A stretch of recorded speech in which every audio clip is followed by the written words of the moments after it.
Donc finalement, ils ne s'en sont pas trop mal sortis. Alors, ils n'ont eu que 75 000 personnes inscrites. D'ailleurs, c'est bizarre, c'est tombé à 69 000 à la fin du salon, je ne sais pas pourquoi. Ah, Ils ont dû dédoublonner. Et il y avait 2000 exposants, donc sur les 4005 de l'année dernière. Mais en fait, il faut savoir qu'il y avait une astuce. Hein. Les exposants de l'année précédente, la CTA leur avait demandé de réserver le stand 2021 avec une réserve habituelle de 50% du tarif. Et en gros, ils leur ont dit, soit on vous rembourse la moitié, soit on vous rembourse plus ou moins la moitié et on vous donne le stand gratuit pour la version virtuelle 2021.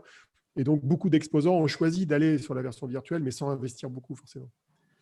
C'est une petite astuce, ça, qui sont utilisées. Alors, c'est vrai qu'on s'est interrogé pendant longtemps nous-mêmes de savoir si on réservait ou pas les stands. On a vécu quand même le Vivatech où, pareil, hein, sur Vivatech, on avait réservé une partie de nos stands et ce n'était pas évident pour nous aussi de récupérer notre remise. Donc, on a mis beaucoup de temps avant de se décider finalement de dire non et de s'associer peut-être à d'autres initiatives. Et la présence française cette année, elle reste dans les mêmes proportions que les années précédentes? Oui, là on voit les chiffres. Là, il y avait 135 exposants officiellement, donc à peu près 140 si on ajoute les boîtes qui ont des adresses américaines. On était 4e, avec la Chine qui était dépassée par les Coréens d'ailleurs cette année, parce que en gros tous les stands de junk chinois étaient absents. Ceux qui sont dans la tente de sud là d'habitude ou un peu partout ailleurs.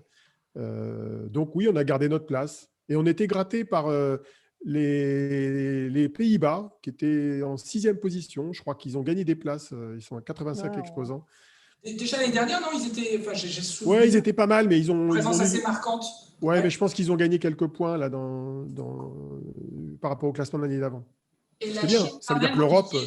Ouais, l'Europe se mobilise. La Chine, le contexte américain-chinois, je pense, a aussi eu un impact sur. Ouais, mais moins que l'année dernière, parce que l'année dernière, il y avait un problème physique, c'est-à-dire comment une boîte chinoise peut physiquement aller aux États-Unis avec les visas, etc. Ouais. Alors que là, c'était virtuel, donc les problèmes de visa ne se posaient pas. C'était juste avoir une URL. C'est vrai que de toute façon, c'est tendu et que c'est compliqué dans les deux cas de les faire venir et d'être accueillis. Non, mais mettez-vous à la place d'une malheureuse boîte de Shenzhen qui vend des transformateurs de laptops et qui rencontre des retailers ou je ne sais pas qui. Ils n'avaient aucun intérêt à être là. Quoi. Ils font du commerce, ces gens-là. Ils ont le commerce en ligne comme ça ne marche pas. Quoi. Après, côté start-up, c'était encore bien représenté par rapport aux proportions. Donc, moitié moins, on restait sur plus de 100 start-up, 120 start-up sur toutes les boîtes françaises qui étaient représentées. Donc, la proportion était très bonne. Après, c'est toujours pareil, qualité, quantité, c'est toujours à discuter. Ça s'améliore d'année en année. Mais on peut encore faire mieux, je pense. Et Business France était mobilisé pour ça. Business France avec Maxime Savec, il avait mis le paquet pour justement être persistant. Il a raison, hein, il faut continuer à être dans le business, continuer à être dans la dynamique, même si c'est plus difficile que d'habitude. Cédric Bernard, comme je disais, CEO donc, de ProfStation, souhaitait prendre la parole, je crois, en rebond à ce que vous dites. Cédric, je t'ai activé le micro normalement. Ouais, c'est bon. Du coup, bonjour à tous. Donc, moi, j'ai eu la chance de participer à 3 CES, donc 2019, 2020 et 2021. Donc, c'est vrai que je suis d'accord avec ce que vous dites, c'est radicalement différent. Hein, ça ne remplacera jamais le contact physique. Après, nous, on en a tiré plusieurs avantages. Déjà, en fait, ça ne coûtait pas du tout le même prix. Normalement, nous, on met plusieurs milliers d'euros d'investissement. Là, avec toutes les aides de la région, des pôles de compétitivité, etc., on a dû en avoir pour 160 euros. Donc, en fait, en termes de visibilité, au vu de l'investissement et du temps passé, nous, on a trouvé ça plutôt très positif. On a eu la chance d'avoir pas mal de relais presse, pas mal de personnes qui ont parlé de nous. Donc, ça, c'était plutôt cool.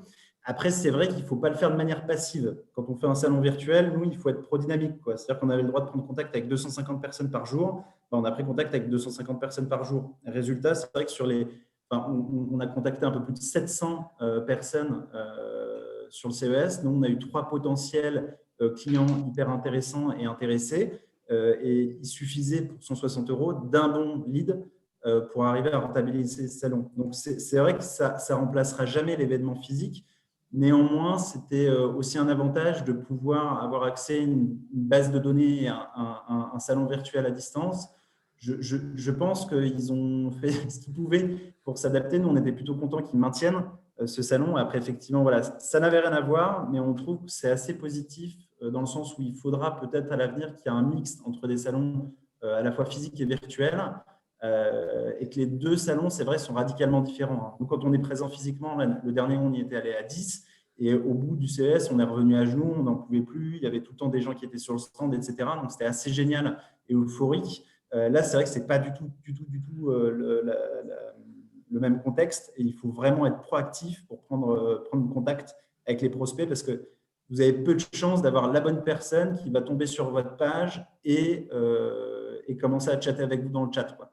Donc, j'ai une question parce que tu disais que du coup, tu as eu des médias, mais du coup, tu es passé par une agence de presse quand même, ou est-ce que tu as répercuté le budget gagné d'un côté pour le mettre de l'autre, ou est-ce que c'est quand même suite à toutes tes interventions, sans passer par une agence, que tu as pu avoir cette visibilité?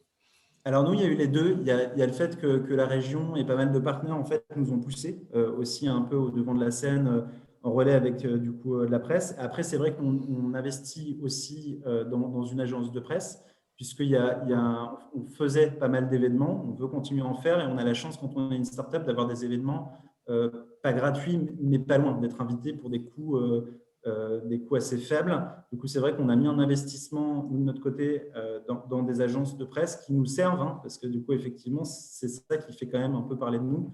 Et quand on met 160 € dans un stand et que du coup, on voulait être visible, effectivement, on n'avait pas le choix que d'investir aussi sur les relais presse, qui sont de temps en temps oubliés et qui sont un super avantage pour arriver à vous rendre visible. Parce que la leçon, c'est vraiment, ça se prépare un CES et un événement digital, ça se prépare peut-être d'autant plus, chose qu'on a un peu tendance à oublier en se disant on a nos liens, on a juste à se connecter. Mais non, en particulier pour les startups, il y a vraiment un gros travail de catégoriser, de qualifier les leads et de savoir quel doit être le retour d'un événement comme le CES. Ouais, il faut une vraie stratégie. Enfin, nous, on prenait contact avec les gens par le biais de la plateforme. Quand on avait le nom, on allait sur LinkedIn, on les topait aussi sur LinkedIn. Enfin, voilà, tout ça se prépare. Il faut vraiment y aller un peu armé. Et c'est juste que du coup, les armes étaient un peu différentes cette année. Peut-être aux tendances. Voilà. Bon, parfait. Fanny, Olivier, on ouvre sur les tendances.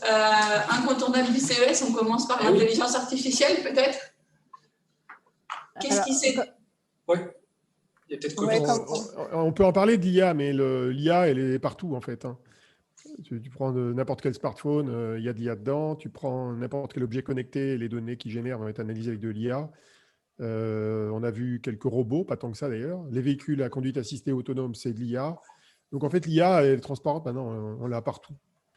Oui, d'ailleurs, on n'a rien vu de très nouveau sur l'IA cette année, spécifiquement. Voilà, je pense qu'on aura des belles annonces l'année prochaine sur des nouveaux types d'IA, mais là, c'est vrai que comme dit Olivier, c'est transparent et intégré dans tous les produits. Il y a de l'IA du smartphone à la télé, au robot, à la voiture. Mais il n'y avait pas une annonce spécifique sur des nouveautés dues à des nouveaux capteurs ou à des nouveaux algos. Et la commande vocale, évidemment, qui est omniprésente. Oui. Alors, je ne sais pas, j'ai dû voir passer 2 ou 3 produits un peu originaux qui intégraient la commande vocale. Mais je pense qu'on avait déjà eu le catalogue les années précédentes avec le stand d'Amazon et celui de Google de tout ce qu'on pouvait connecter avec la voix. Donc, y compris les toilettes connectées, la gamme oui. donc, je crois qu'il y avait une nouvelle version des toilettes connectées de Toto et de Colère qui améliorait la commande vocale. Je ne sais plus avec quel type de service, mais on s'en fout un peu, quoi. Ouais. Voilà. Et l'IA, au service de l'épidémie, on n'a pas abordé la covidisation du CES et de l'offre, mais est-ce qu'on a vu des choses dans ce domaine-là, comme outil de diagnostic, voilà, IA et Covid, ou au service de la lutte contre l'épidémie? Alors, sur le salon en lui-même, l'IA pour la lutte contre le Covid, non, il n'y avait rien de spécifique et de transcendant. Par contre, on a vu une covidisation des objets. Il y avait un Covid washing vraiment de tout ce qu'on peut faire avec les objets qui existent déjà. Donc, ça allait des robots qui se déplacent, soit avec des LED, non pas avec des LED, avec des lampes à UV qui permettent de désinfecter les espaces. Donc, on remplace la tablette par ces lampes, soit pour justement pulvériser des produits qui vont désinfecter. Donc là, c'est le robot qui a un nouvel usage. Et puis après, tout un tas de masques. Alors, les années précédentes, on connaissait très bien chez nous AirPure qui cartonne d'ailleurs actuellement. Mais il y en avait des nouveaux comme le AirPop ou le X-Rapid. Voilà, il y avait tout un tas de masques. Quoi d'autre? Et puis, voilà, hein, c'était vraiment ça surtout. Je ne sais pas, Olivier, si tu as des choses à rajouter là-dessus, mais… Oui, il y a les masques originaux, il y en a eu pas mal, là, qu'on voit dans les slides. Capteurs de qualité de l'air, quand est-ce qu'on change de filtre, il y en a qui sont ventilés, il y en a qui sont smart, ils rajoutent l'écouteur et le micro, comme ça la voix n'est pas atténuée par l'extérieur. À l'extérieur du masque, la voix est captée à l'intérieur du masque, pourquoi pas. Puis il y a le masque carrément qui recouvre tout le visage, qui rappelle le truc de Décathlon là, pour les hôpitaux. Ouais. Puis un casque de moto.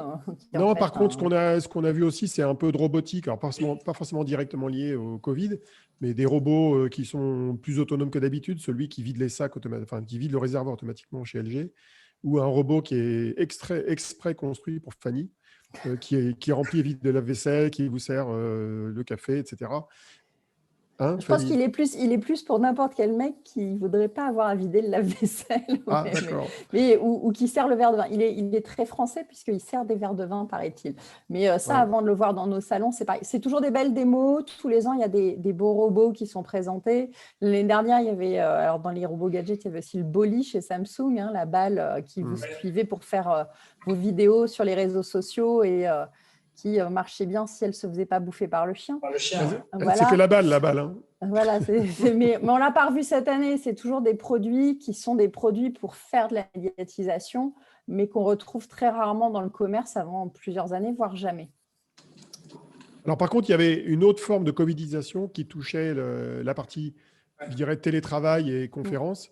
Alors, Klaxoon, qui est une boîte française qui était là pour au moins la 5e fois, si ce n'est pas plus. Ouais. Voilà, au moins, oui. Qui est une boîte qui fait beaucoup de bruit au propre figuré sur le salon. Il présentait un nouveau système de télétravail. En gros, c'est le paperboard métaplan post-it virtualisé. Bon, ça devait exister avant comme technologie, mais ils l'ont mis au goût du jour et ils le présentent comme une solution pour le Covid. Il y avait plein de sociétés qui essayaient de faire évoluer leur système de visioconférence. Des boîtes qui essayent de créer des visites virtuelles. Ça existe depuis longtemps, mais il y en a qui ont essayé de faire du marketing à cette occasion-là. Et puis même, on a vu une boîte qui voulait faire de la vidéo volumétrique, à savoir, je crois que c'est une boîte suisse américaine, qui proposait de capter les gens en 3D avec plein de caméras et permettant de visualiser en 3 dimensions en tournant la tête avec un casque de réalité virtuelle la personne à qui on parle. Bon, le problème, c'est que c'est très compliqué à mettre en place, ça nécessite un échafaudage, donc c'est pas super pratique. Je ne sais pas si tu as les slides, Olivier. Je les ai, mais bon, je vais les mettre. Alors, attends. C'était plus bas. Non, ça ressemble à ce truc-là, voilà. Donc, tu vois, dans ta salle de réunion, l'échafaudage, là, c'est quand même pas encore ça, quoi. Donc, voilà, quoi. Une grande salle de réunion. Voilà. Après, ce qu'on a pu voir, c'est dans les composants des micro-ordinateurs et de tout ce qui est objet qu'on utilise dans les bureaux. On a vu les ventes de caméras HD exploser, même 4K exploser, des meilleurs micros, etc. Ça, c'était aussi un effet de la covidisation, c'est-à-dire que l'offre classique qui était à 720p avec des micros assez bas de gamme jusqu'à présent, comme tout le monde est en télétravail, on a augmenté la qualité de ces composants-là et maintenant, tous les prochains produits le proposeront. Il y a même une boîte chinoise dont j'ai oublié le nom qui proposait un laptop, mais dont le bord de l'écran est rempli de LED blanche pour t'éclairer, pour remplacer un ring LED pour faire ses selfies ou ses visios. C'est marrant. C'est blogueur, je vois. Blogueur, pas que blogueur. Mais du coup, tout le monde là, parce qu'on voit la qualité des vidéos de certains collaborateurs. Voilà. Alors, ce n'est pas un laptop de marque référencée dans les entreprises comme HP, Dell ou Lenovo, mais c'est une sous-marque chinoise. Et l'idée sera peut-être reprise par d'autres. Bon, pourquoi pas. Mais ça fait partie de l'innovation débridée qu'on a au CES, des boîtes qui essaient toujours de coller à l'actualité d'une manière ou d'une autre. Bon, là, c'en était une, quoi. OK. Ensuite… Bon, après, dans les tendances, il y a la mobilité quand même, on Ouais. va y échapper. Il n'y a pas eu forcément beaucoup d'annonces de smartphones, quelques-uns, comme le Redmi Note, là.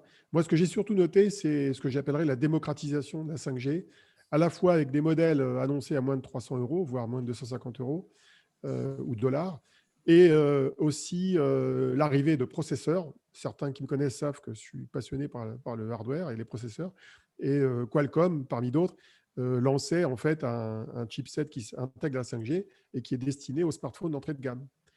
Donc, c'est probablement ceux qui auront moins de 200 €. Donc, et on le voit dans les chiffres de prévision de vente, au moins pour ce qui est des ventes aux États-Unis. On voit que d'ici 2 ans, la majorité des smartphones vont être en 5G, quoi. Et puis, dans les autres évolutions aussi des smartphones, on sait que depuis 2007, l'arrivée de l'iPhone, on a un form factor qui a été un peu adopté par tout le monde, hein, le grand écran, on a amélioré tout ce qui est capteur, etc. Mais c'était comment faire évoluer le design du smartphone. Ça fait plusieurs années qu'on voit les écrans souples tout seuls qui ne servaient à rien, mais on nous montrait que ça évoluait bien. L'année dernière, on a commencé à avoir les smartphones pliants. Ça fait même 2 ans maintenant avec le premier Mobile World Congress où on a pu voir donc les modèles de chez Huawei ou de chez Samsung entre autres. Et puis cette année, c'est chez TCL et LG, on a pu voir carrément, alors maintenant ce sont les écrans enroulables. Donc il y a une recherche de l'évolution du form factor du smartphone, lui faire gagner de la place, avoir des écrans plus grands. Ça reste plus encore du marché de niche pour l'instant. Une évolutivité, mais en tout cas, ça donne du sens et en fait, ça rend enfin utilisable certaines technos qu'on voit depuis des années qui étaient en train d'émerger et qui faisaient beaucoup parler. Donc voilà. Bientôt, le smartphone qui tiendra dans un stylo et qui pourra se dérouler. On l'espère. J'attends l'usage, hein, la solidité, Oui. on va voir. Ouais. Bah oui, c'est ça. Mais c'est intéressant de voir qu'on a des produits. Exactement, ouais. Autre évolution, c'est plutôt les accessoires. Alors, il y a toujours de nouveaux accessoires qui apparaissent pour les smartphones et j'en ai noté quelques-uns qui étaient présentés cette année. Je pense surtout aux 2 qui sont à droite. Ce sont des accessoires qui sont des coques de smartphone et qui rajoutent des fonctions d'ECG. Alors, qui sont d'équivalent à ce qu'on a dans la montre Apple Watch, plus ou moins. Alors, très souvent, les sociétés qui vendent ça, comme celle de gauche, ils disent « Oui, vous allez faire votre bilan de santé complet grâce à notre appareil. » Ce n'est pas un bilan de santé complet, c'est juste un micro-bilan cardiaque qui ne remplace pas un ECG 10 points qu'on fait à l'hôpital. Mais bon, voilà, c'est la tendance. Et comme ça mesure aussi l'oxygénation du sang, c'est adapté à la période du Covid. Même si on peut acheter pour 25 € un lecteur de SpO2 sur Amazon sans problème. En tout cas, voilà, c'est une autre manière de coller l'actualité.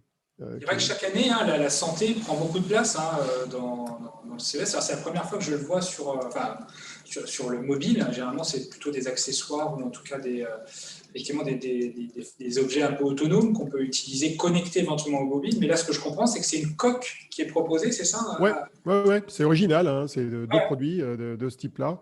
Je trouve ça marrant, quoi. C'est pas bête. Sachant que d'habitude, quand on va dans les boîtes côté santé et capteurs au CES, ils proposent en général toujours une bonne demi-douzaine de capteurs différents, alors glycémie, cardiaque et autres, et ils sont connectés en Bluetooth au téléphone. Ouais. Bon, là, ils ont carrément mis une coque qui simplifie un petit peu le packaging, mais pour mesurer essentiellement le bilan cardiaque. Ça ne fait rien de plus. Ouais, Donc, moi, j'attends toujours le tricorder qui mesure tout, quoi. Mais c'est une bonne évolution. On voit, alors c'est en aparté du CES, mais bien évidemment, on voit bien que le marché de la santé intéresse beaucoup. Et une marque qui se l'approprie bien, c'est Apple avec l'Apple Watch. Hein. On voit tous les capteurs. Et cette année, ils ont rajouté le compteur de temps pour quand on se lave les mains pour bien vérifier qu'on les a lavés assez. Et en effet, le fameux capteur d'oxygène qui permet de vérifier qu'il n'y a pas besoin d'aller aux urgences et qu'on a juste une petite grippe, que les poumons vont bien.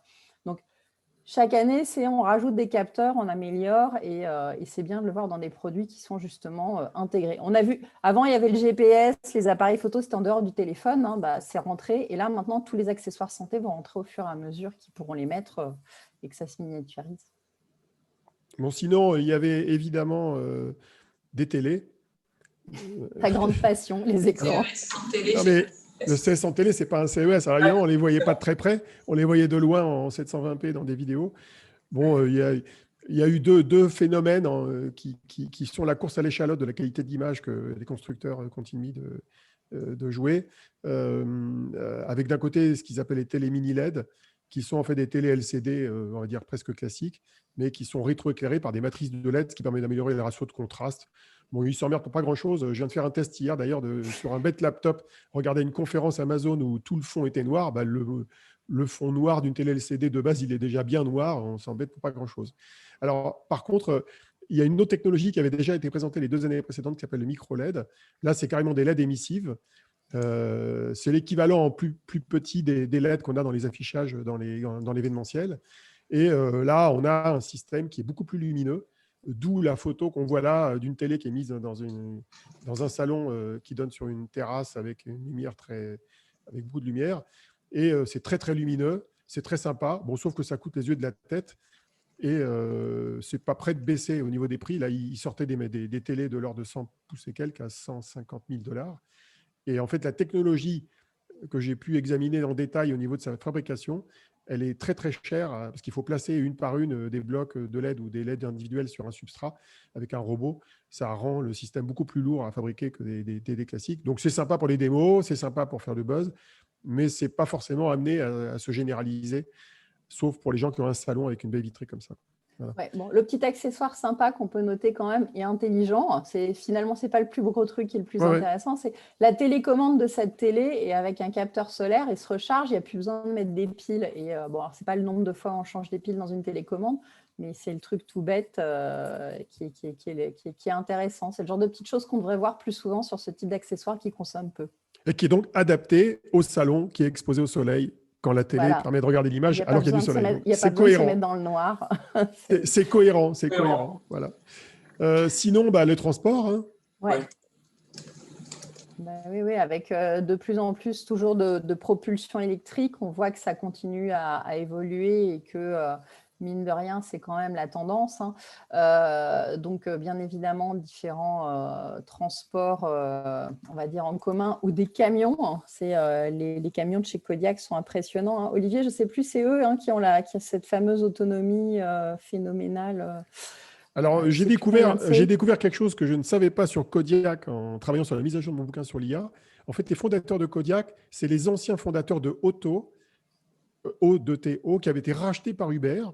Okay. Et que Uber a abandonné, en fait. Uber a abandonné les véhicules autonomes, que ce soit des camions ou des voitures. Et donc, en fait, ils sont sortis. Ils ont créé cette boîte qui était déjà là l'année dernière et qui exposait d'ailleurs ces mêmes camions dehors sur Central Plaza. Donc, voilà, ils envisagent de commercialiser ces camions autonomes. Ce qu'on fait aujourd'hui, qui est moins dangereux qu'un camion entièrement autonome, c'est ce qu'on appelle le platooning. C'est deux ou trois camions qui se suivent. Le premier est conduit par un conducteur normal et les suivants par des robots qui suivent. Oui, donc, ça permet de gagner des conducteurs et de la fatigue en général. Et puis, non, c'est l'autonomie. Hein, c'est plus de 500 km pour les bus quand même de chez Van Hool. Donc, c'est pas rien, 500 km, quand on voit le poids qui a bougé et la consommation que c'est censé avoir. Une grande confiance quand même pour le premier conducteur de camion qui se fait suivre par des camions sans conducteur. Oui, mais en fait, c'est assez bien foutu maintenant. Et à partir du moment où ils ont juste à traquer le camion devant et que tout se communique bien, dès qu'ils touchent à la pédale de frein, on sait que ça va freiner devant, donc tous les autres freinent. C'est la connexion qui est importante et le temps de latence, mais ça, maintenant, on sait très bien faire. Donc voilà. Donc ils utilisent sur la 5G, non, j'imagine. Enfin, comment on communique entre eux pour éviter ce. On n'est pas obligé d'utiliser la 5G. Il faut savoir que la communication entre les véhicules, ça utilise deux standards. Il y a le CV2X ou le ITS-G5 en Europe et le CV2X aux États-Unis. C'est une communication point à point. Donc, en fait, deux camions peuvent communiquer entre eux avec une sorte de Wi-Fi local sans passer par le réseau cellulaire. Imagine que tu es dans le désert du Nevada avec deux camions qui suivent. La 5G, elle n'est peut-être pas encore là. Quoi. Donc, c'est ça. Mais donc voilà, plus tous les capteurs, bien évidemment, qu'il peut y avoir pour anticiper les lidars, les caméras, tout ça bien ordonné. Maintenant, c'est vrai qu'on sait faire. C'est plus, en effet, la conduite, repérer les feux, etc. Et donc, comme c'est un humain qui est encore à la tête du premier camion, ça évite ces soucis-là. L'autre avancée, c'était côté énergie aussi, bien évidemment, et surtout l'annonce de GMC avec sa batterie Ultium où il y a plus d'aluminium. Maintenant, 70% du cobalt est remplacé par de l'aluminium. Et puis, ces fameuses cellules plates qui sont en plateau au sol. Alors, c'est bien pour la tenue de route déjà, mais surtout en gain d'espace aussi. Et puis, on se rend compte qu'ils peuvent faire 720 à 960 km annoncés. Et entre autres, on a vu, alors ça, c'est le truc rigolo, c'est le Hummer électrique. C'est un peu antinomique quand on sait qu'ils l'achètent en général, mais pourquoi pas? Peut-être qu'on va avoir des riches écolos. Alors, les cellules plates, c'est en fait dans les blocs qu'on voit là. En général, c'est toujours un bloc rectangulaire, y compris dans les Tesla. Mais d'habitude, les cellules, c'est des cylindres. Et donc, il y a une part de l'espace qui n'est pas utilisée. Ça sert surtout au refroidissement quand les cellules chauffent trop. Et là, celles-là, elles sont toutes à plat. C'est des bandes à plat. Donc, ça veut dire qu'il y a un meilleur usage du volume. Ça prend moins de place. Et ils arrivent, grâce à ça, à avoir une meilleure densité énergétique globale. Et en plus, ça pollue moins parce qu'effectivement, le cobalt, qui fait partie des batteries lithium-ion dites NMC, quand on le remplace par l'aluminium, on diminue le côté polluant. Et ça n'affecte pas trop, je crois, la densité énergétique. Donc, voilà l'intérêt de la chose. Et je suis sûre qu'en conduite, en tenue de route, comme ça, c'est toute la voiture qui est bien au sol, ça tient beaucoup mieux. Sur les Tesla, c'est un constat évident. Mais ça, c'est vrai pour tous les véhicules électriques. Hein, Ouais. C'est pas lié à cette technologie en particulier, quoi. Non, mais c'est sinon, important. dans les véhicules, il y avait pas mal de nouveautés chez quelques constructeurs, notamment Mercedes et Cadillac, qui fait partie du groupe GM. Et donc, ils présentent en gros des tableaux de bord très larges avec un ou plusieurs écrans souples, avec des formes bizarres. Alors ça, c'est pas forcément fait pour les véhicules autonomes. Hein. C'est fait pour des véhicules classiques à conduite au minimum assistée, avec cartographie grand angle. Ils arrivent aussi, par exemple, à faire en sorte que la partie média soit visible que du passager, mais pas du conducteur, pour pas qu'il soit distrait. Bon, c'est une technique physique, ça, c'est au niveau des masques. Ce qu'il y a d'impressionnant quand même, c'est cette découpe maintenant quand même ultra personnalisée des tableaux de bord. Ce que fait Mercedes, c'est quand même assez nouveau. Avant, c'était quand même plutôt des carrés ou des éléments séparés. Là, maintenant, c'est tout le tableau de bord qui est un énorme écran, vraiment avec une découpe qui est complètement adaptée au design. Et d'ailleurs, c'est une technologie. L'évolution. Et c'est une technologie que j'avais vue il y a au moins 2-3 ans au CES, de je ne sais plus chez qui d'ailleurs, un fabricant d'écrans, qui expliquait comment on pouvait faire pour faire des écrans de forme irrégulière et pour adresser les pixels correctement. Parce que d'habitude, c'est des matrices, donc ce n'est pas évident. Donc, la technologie a été appliquée à ce domaine-là. Il y en a qui essaient de faire des écrans complètement souples qui peuvent s'adapter à des surfaces non plates qui sont dans les véhicules. Et ça fait écho à l'écran de Byton qu'on avait vu pour la première fois en 2017, qui était une sorte de start-up chinoise donc, qui prend évidemment du retard dans la commercialisation de son véhicule. Et ils avaient un écran de, je ne sais pas quelle taille, plus d'1,20 m de large, qui, lui, n'était pas du tout discret, hein, qui d'ailleurs a été intégré dans le véhicule par Faurecia, qui est une boîte française. J'avais une question sur l'haptique. Souvent, ces dernières années, on a beaucoup parlé du sujet de l'haptique, cette techno qui permet de ressentir finalement du relief sur un tableau de bord tel que celui-ci. Est-ce que c'est des technos qui sont déjà intégrés, qui commencent à être industrialisés? Qu'est-ce que tu entends par le haptique? C'est le retour de force quand on touche l'écran. Oui, tu sais, quand tu as des boutons virtuels. Alors, en fait, ça fait très longtemps que ça existe et que c'est intégré dans les écrans. On a vu justement Apple le mettre. On avait vu au CITEC au Japon il y a 5-6 ans maintenant déjà des démos là-dessus. Donc, sur les tableaux de bord de voiture, je ne l'ai pas encore vu, mais ce n'est pas forcément toujours utile. Non, mais il y a deux sortes de haptique. Hein. Tu as le haptique qui est le fait que l'écran génère une vibration quand tu mets le doigt dessus. Ouais, et puis, tu as un autre haptique qui est la solution d'une boîte qui s'appelle Ultra Haptics, qui est anglaise, qui génère une vibration alors que la main est suspendue dans l'air. C'est ça. Et ça, je peux te dire, pour l'avoir testé, c'est une grosse merde. Ouais. Ça marche pas bien. Tu ressens pas la vibration? Mais non, mais c'est très peu directif. Tu ressens pas bien les vibrations. Je sais qu'il y a plusieurs constructeurs qui avaient dit oui, on va le mettre dans nos voitures, mais je m'a coupé que ça va pas marcher, que ça va être abandonné.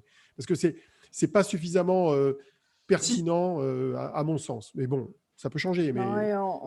Souvent, ils se rendent compte que dans la conduite, pour tester pas mal d'automobiles, la conduite et les commandes au volant sont déjà efficaces. La commande vocale, ce n'est pas toujours aisé avec les bruits et ça peut être dangereux en termes de distraction parce qu'en fait, on se concentre quand même pour donner une commande vocale, souvent plus que quand on parle naturellement pour l'instant. Donc, il y a tout un tas de choses comme ça. Et pareil, le retour avec des sensations, ça peut inclure des mauvais réflexes. On le voit, par exemple, quand vous conduisez une voiture et que vous dépassez une ligne blanche maintenant et qu'elle vibre, il y a très souvent des gens qui donnent du coup des coups de volant qui ne sont pas encore habitués à ça. Donc, il y a toute au-delà même de la techno marche ou marche pas, il y a en plus tous ces nouveaux comportements adoptés dans l'habitacle de la voiture qui ne doivent pas engendrer des nouveaux dangers.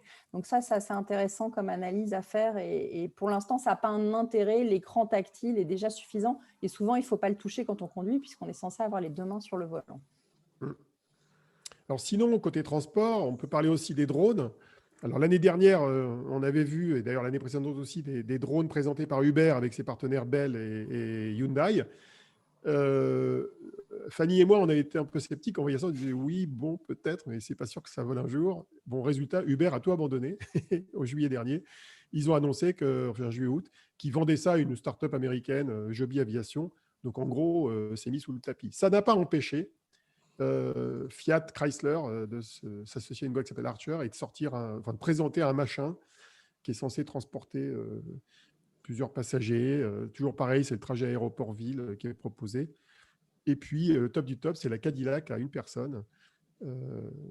Bon. Ouais, mais c'est bien, ça fait marcher les cabinets de design pour dessiner de beaux protos. Exactement. Et ça fait toujours parler, c'est joli. C'est plus de l'art que de la technologie quelque part. Mais en tout cas, ça permet de continuer à faire évoluer les modèles. Après, en effet, il faut savoir que ce n'est pas fait pour sortir et arriver un jour la plupart du temps.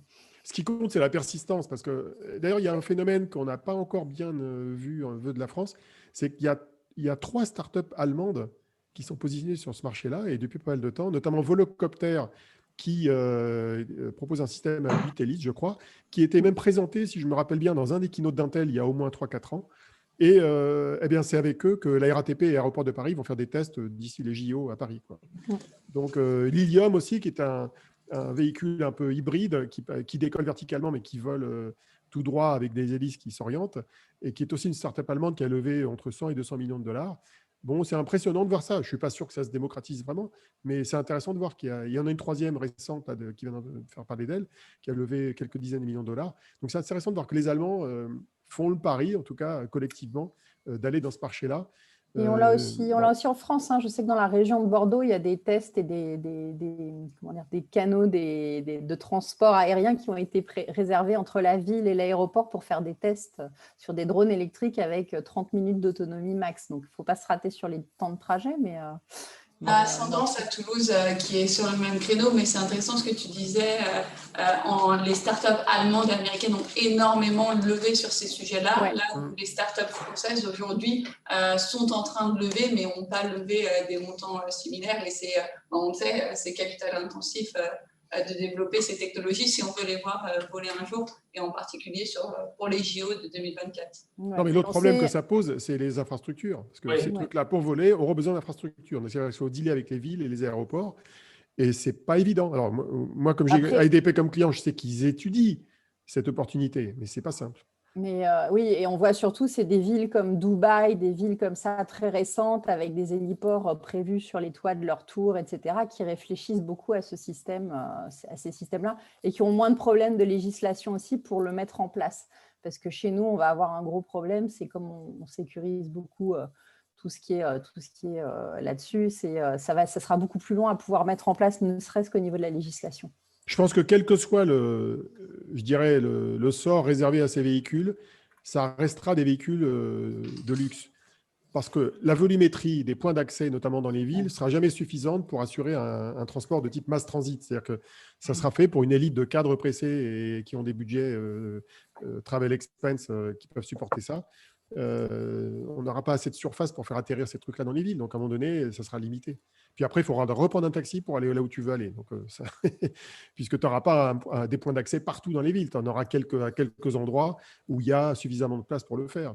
Et quant à mettre ça sur les toits, j'y crois pas trop. Rappelez-vous ce qui s'est passé à New York avec les toits des immeubles qui devaient à l'origine servir de base pour les hélicoptères, et c'est un service qui a été abandonné pour des raisons de sécurité, entre autres. Voilà quoi. Donc voilà pour les trucs classiques. Mais sinon, on a toujours une petite cerise sur le gâteau avec Fanny. Bah oui, c'est le quantique, bien évidemment. Et comme tous les ans, il y a du plan quantique français en plus. Voilà. Ça tombait bien. Alors, ça tombe ouais. bien, mais après, voilà, ça fait presque 3 ans maintenant qu'on creuse le sujet et qu'on essaie d'en parler presque toutes les semaines. Mais en effet, donc, il y avait Qblox. Olivier, je pense que c'est toi qui peux détailler le mieux. C'est le vrai produit qui sert à quelque chose, mais qu'on ne comprend pas. C'est exactement ça. Donc, dans cette jolie boîte, vous avez ce qu'il faut pour générer des micro-ondes qui servent à piloter des qubits superconducteurs et pour lire leur état une fois que vous avez terminé les calculs. Mais une fois que vous expliquez ça, vous en êtes au même point qu'avant, c'est-à-dire que vous n'en savez pas plus si vous ne connaissez pas la technologie des qubits superconducteurs, qui est une technologie utilisée par IBM et Google notamment. Enfin, les superconducteurs, pas forcément cette boîte-là. L'idée, c'est de remplacer… En fait, cette boîte-là, elle est dans une dynamique de miniaturisation. Parce qu'aujourd'hui, les gens qui font des expériences en laboratoire, pour faire l'équivalent de ce qu'on a là, ils utilisent en gros les boîtes qui occupent 2 à 3 racks de data center, quoi, d'électronique.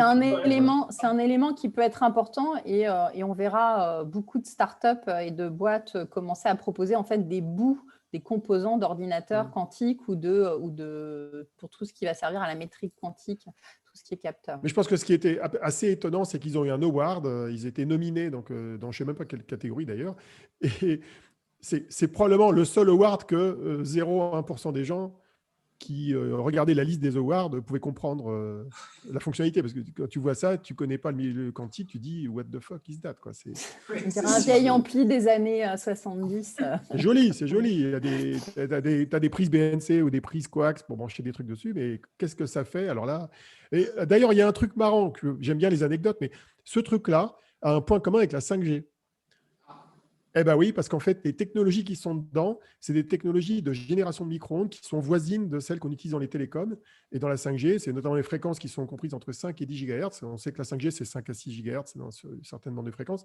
Et donc, en fait, il y a beaucoup de réutilisation de technologies des télécoms dans le monde du quantique quand on génère des micro-ondes. Et ces micro-ondes, elles servent à envoyer des impulsions dans les fameux qubits qui gèrent ces états superposés 0 et 1, qui servent à faire des calculs quantiques. Donc, il y a des réutilisations de technologies. Voilà. Et non, ce n'est pas parce qu'il y a des micro-ondes que ça va vous cuire le cerveau avec la 5G. Pas de problème. Et alors, pour les experts, là, dans chacune des lames, il y en a 16 là, dans le système, il y a ce qu'on appelle un FPGA. Donc, c'est un composant électronique programmable qui sert à faire le calcul, conversion analogue digital et digital analogue pour les micro-ondes.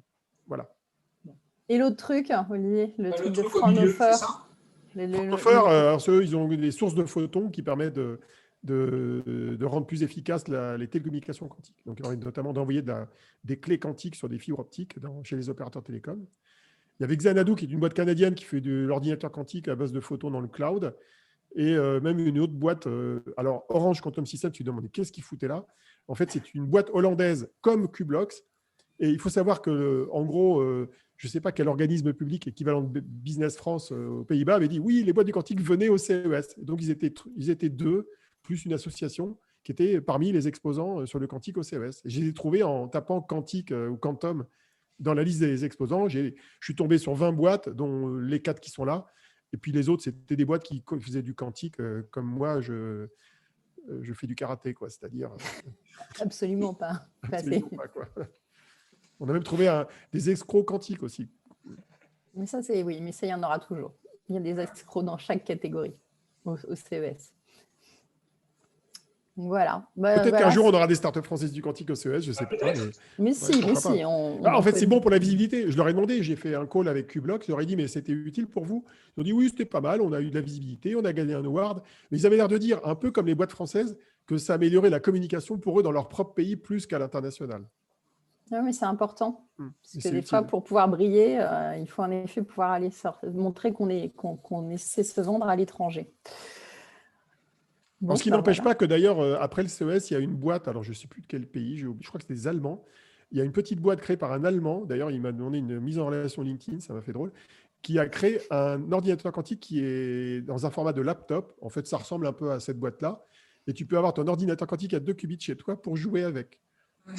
Bon, sauf que ça ne sert pas à grand-chose, 2 qubits, on est bien d'accord. Ça sert à avoir un vrai qubit que tu peux émuler avec un logiciel sur un laptop, mais c'est marrant de voir ça. Donc, si jamais on t'explique que tu peux avoir un ordinateur quantique dans un laptop, il faut dire oui, OK, pour faire des tests, mais pas pour faire du calcul plus rapidement qu'une machine classique.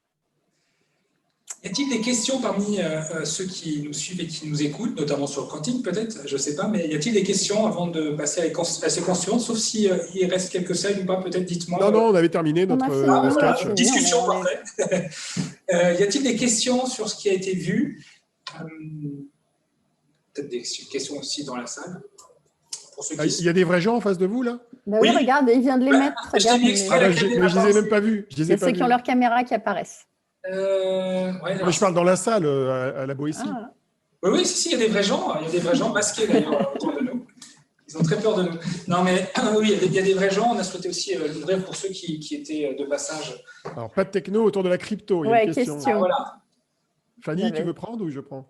Non, vas-y, Olivier, vas-y. Bon, d'abord, ça ne m'intéresse pas, donc je ne regardais pas trop. Non, mais dans la vie, tu ne peux pas t'intéresser à tout. Deux, il y avait quelques boîtes côté crypto-monnaie et côté blockchain. En cybersécurité, il y avait des usual suspects, mais je n'ai pas vu de nouveauté particulière. Déjà, les années passées, on voyait des gens qui proposaient des dongles pour sécuriser le réseau domestique en se pluguant directement sur l'Ethernet de la maison. Je n'ai pas vu de nouveauté spécifique. Je pense qu'il y a eu un agenda assez particulier chez les acteurs de la cybersécurité, notamment pour mieux sécuriser les liaisons à distance des entreprises, donc pour faire de la liaison en VPN. Il y avait une question sur le tunnel de The Boring Company. Bah, on l'aurait vu si on était allé, mais on n'y est pas allé. Donc, on ne sait pas s'il est ouvert. Donc, en gros… De toute façon, bon, on n'est pas très convaincus de toute façon dans l'absolu, puisque mais c'est si, pas un vrai à Las Vegas. Elle parle de celui de Las Vegas. Oui, il est Oui, bien sûr. Mais il est ouvert ou pas? Je ne sais même pas. Oui, si, ils l'ont ouvert, ils ont fait le test. Bon, bah, l'année prochaine, on va pouvoir le tester alors. Avec 2 voitures, je crois. Oui, voilà. Donc, ça veut dire qu'ils n'étaient pas prêts pour faire du mass transit pendant le salon. Et donc, l'année prochaine, peut-être qu'on le verra vraiment. Ouais. Annonce sur la Smart City.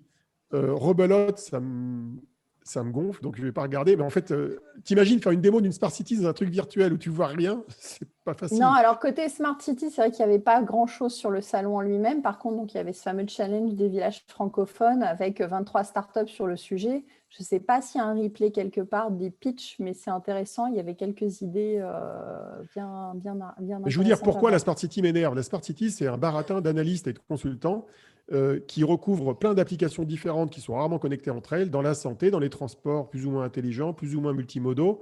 Et donc, oui, quand on va au CES, on a une zone Smart City où il y a essentiellement des vendeurs de vélos électriques, des vendeurs de solutions de recharge de batterie pour des véhicules électriques et un peu de communication sans fil, d'objets connectés, etc. Mais la vision, je dirais, intégrative de la Smart City, ça ne s'expose pas facilement, d'autant plus que peu de gens la font. Et je rappelle aussi que Cisco et Google ont abandonné la partie en 2020. Ils ont dit que bon, ça ne marchait pas trop. Alors, ils ont abandonné le projet Sidewalk qui était à Toronto pour ce qui est de Google.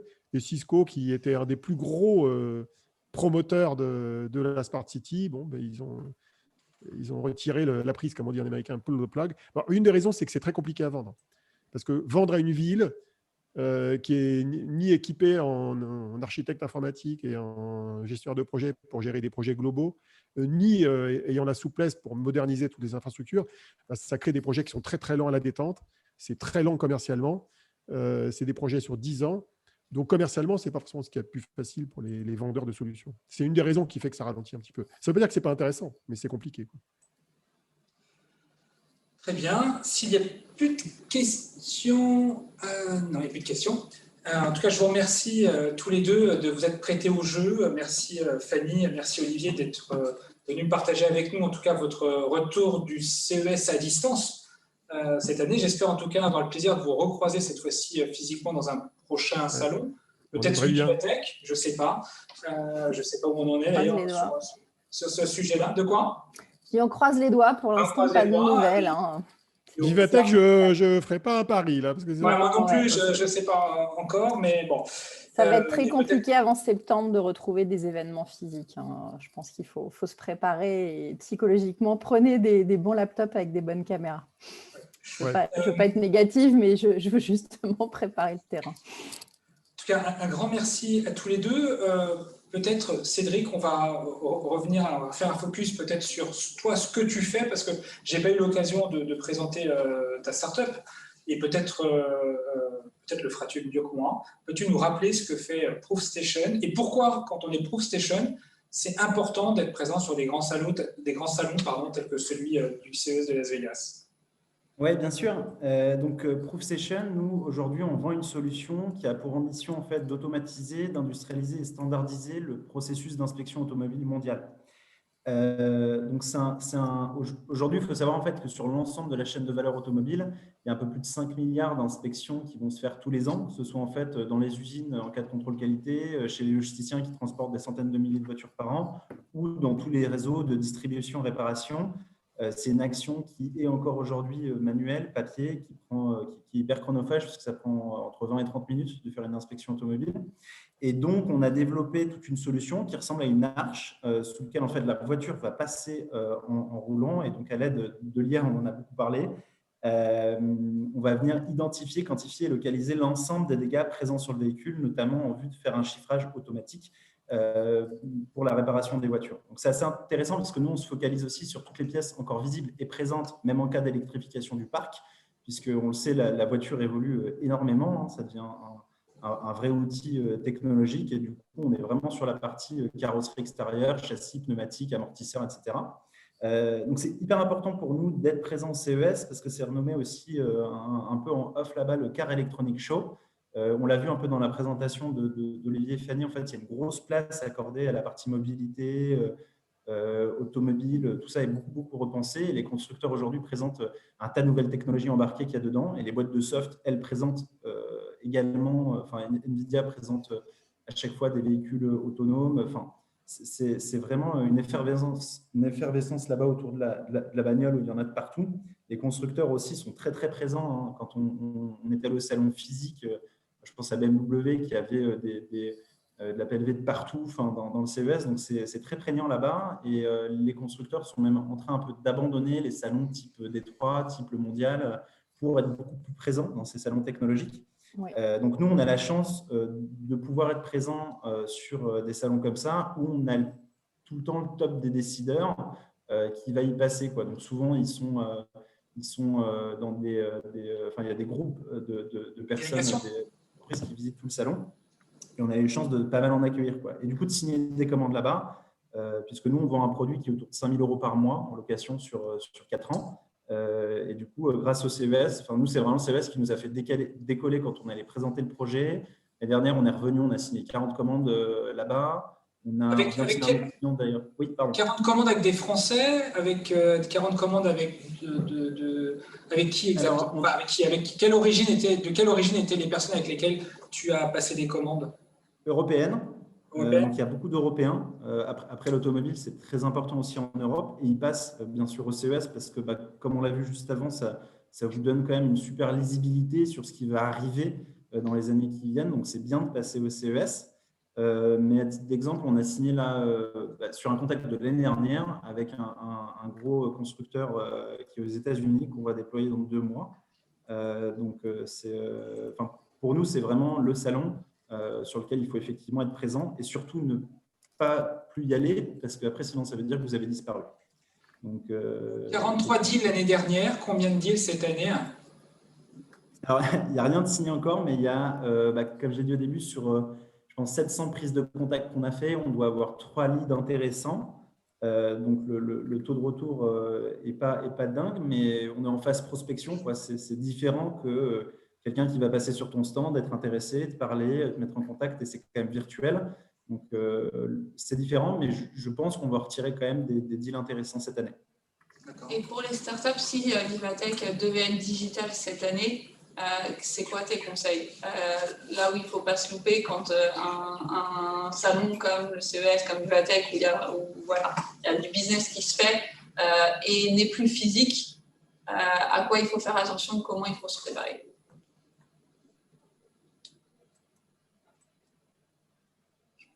Ah, mince, On a perdu. Faut vraiment y aller. Ah, ça y est, on t'a retrouvé, on ne t'entendait pas.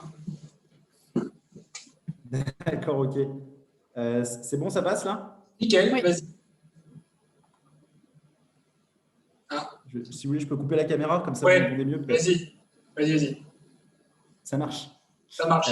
Quelques tips.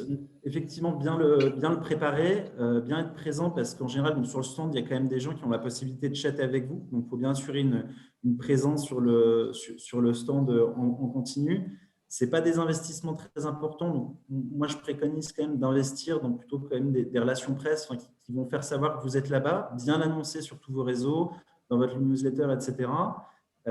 Et au moment où vous êtes sur place, donc voilà, être proactif dans la prospection. Le CES donnait l'opportunité à chaque personne de rentrer tous les jours en contact avec 250 personnes. Donc, il faut prendre le temps, bien sûr, de qualifier les gens à qui vous voulez parler. Donc, nous, c'est ce qu'on faisait. Puis après, on leur envoyait un message à la fois sur le site et par le biais de LinkedIn, mais ça, c'est possible parce qu'on est dans le B2B. Donc, c'était assez intéressant pour nous. Et du coup, c'est comme ça, je pense qu'on a pu nous préparer au mieux, quoi. Donc, bien de présent, bien de proactif pour prospecter, profiter du site et de tous les réseaux sociaux sur lesquels vous pouvez trouver la potentielle personne Et si vous pouvez avoir un peu une couverture média avec des influenceurs, des blogueurs, de la vraie presse aussi, c'est toujours intéressant parce que ça permet toujours de les attirer à vous. Ouais.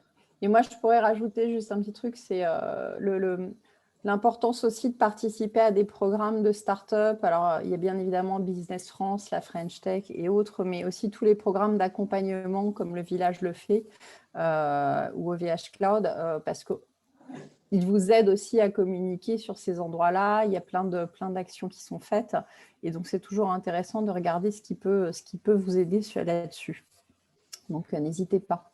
En tout cas, je peux témoigner que le stand de ProStation était très attractif l'année dernière. Et pour la petite histoire, si je peux vous donner quelques coulisses, ils sont allés chercher quand même de vieux pneus, de vieux pare-brises, de vieilles portières pour décorer leur stand directement dans une casse qui était à proximité de Las Vegas. Et donc, c'était assez drôle quand même de les voir construire leur stand, ce qui est bien le mode débrouille aussi de l'étage dit Eureka Park, là où se trouvent les startups. Donc, on fait avec ce que l'on a et les moyens que l'on a pour pouvoir émerger et exister vis-à-vis des autres. Donc, je me souviens très bien du nombre de personnes et des groupes qui s'arrêtaient sur le stand de ProStation pour aller à la découverte de ce que tu faisais, Cédric. Et encore bravo pour la session de l'année dernière comme cette année. Oui, merci. Puis, pour rebondir aussi sur ce que vient de dire Fanny, c'est vrai que nous, on y va toujours avec du coup on a la chance aujourd'hui de vivre entre guillemets un peu en âge d'or quand même de l'entrepreneuriat où il y a beaucoup de grosses entreprises qui mettent des moyens de vous accompagner, etc. Donc nous, on le fait toujours pas en mode solo, mais effectivement, on est toujours pris en main par des accélérateurs, des incubateurs, les régions qui veulent pousser la French Tech en avant. Et ils ont raison de le faire et c'est bien. Et du coup, à nous d'en profiter aussi pour représenter la France et ses innovations. Donc, effectivement, ça vous guide aussi quand vous ne connaissez pas d'être pris en charge comme ça parce que le CES, si on y va tout seul, on peut vite être paumé. Donc, oui, ça demande une expertise. La première année peut être déstabilisante. Il ne faut pas se laisser avoir par l'euphorie de Las Vegas. Avec Olivier, c'est un truc qu'on notait toujours en physique. C'est les 2 derniers jours sur les stands, il y avait beaucoup de startups qui n'étaient plus là parce qu'elles ont trop fait la fête. Il faut savoir tenir dans la durée parce que les meilleurs deals se font souvent le dernier jour sur les stands. Donc, ça fait partie des petites choses à savoir. Très bien. Écoutez, si on arrive à la fin de l'heure, on a un petit peu dépassé, on est un petit peu en retard sur ce débrief du CES 2021, un débrief assez particulier, vous l'avez compris. J'espère en tout cas pouvoir refaire une session de ce type-là l'année prochaine après vous avoir rencontré à Las Vegas et avoir pu vivre cette expérience ensemble. Je te remercie, Fanny, d'avoir participé à ce débrief. Merci, Olivier. Je sais pas si… Oui, il a dû filer parce qu'il avait une autre conférence, mais il s'excuse, mais il a été ravi de participer. Voilà, un grand merci, Olivier. Merci également à Cédric. Et puis, je remercie aussi Ingrid, avec qui on a co-organisé cet événement un petit peu spécial. Vous retrouverez tout ce qu'on vient de se dire, tout ce qu'ont dit surtout nos experts en replay, j'imagine, sur la chaîne YouTube du Village by CA. Voilà, à très vite pour une prochaine session et merci encore de nous avoir suivis. Salut à tout le monde. Merci à tous.